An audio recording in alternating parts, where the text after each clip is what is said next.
Joining us now, Chris Farrell, Director of Investigations and Research for Judicial Watch. You know, Chris, so they have to prove intent in a criminal case, which is why in most cases when people evade taxes, it is a civil penalty. They have to pay a fine, a penalty, interest, back taxes. And normally when they're convicted in a criminal case, you do about a year behind bars. Robert Mueller is asking for 305 years behind bars for Paul Manafort. Is this another example of the malevolence and the abusiveness of Robert Mueller? Pure overkill and pure abuse of power.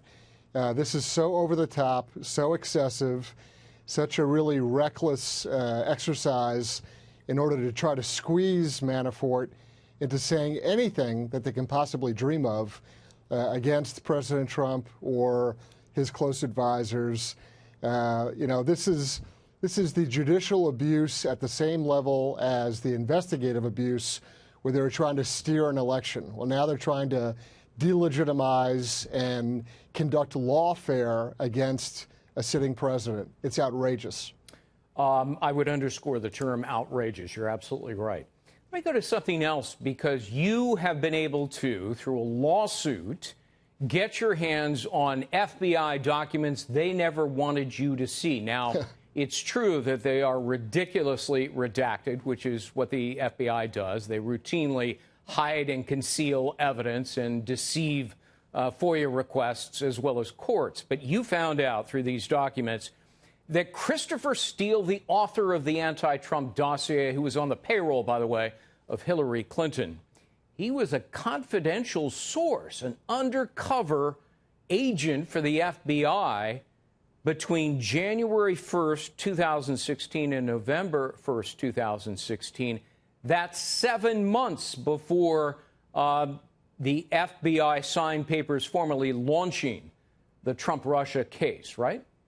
You're exactly correct. And the documents we obtained today through a FOIA lawsuit in federal court detail both a period when Steele was admonished by the FBI. He had done something wrong. Probably lied, or he was being cute and he was, basically being an intelligence peddler. He was selling information from one client and simultaneously providing it to the FBI for an additional fee. That's speculation on my part, but that's also based on my past life experience dealing with less than scrupulous sources. That's the sort of thing that will get an admonishment.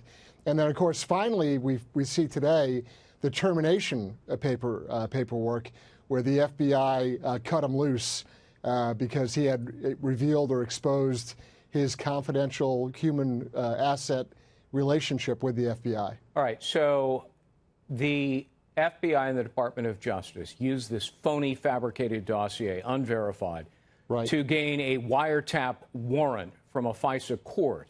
That was sometime in October, and of course the FBI redacted the exact date. But does it look to you like, based on the sequence of events and these documents you've obtained, that the FBI and the Department of Justice knew that Christopher Steele was a liar before they ever filed their application to spy?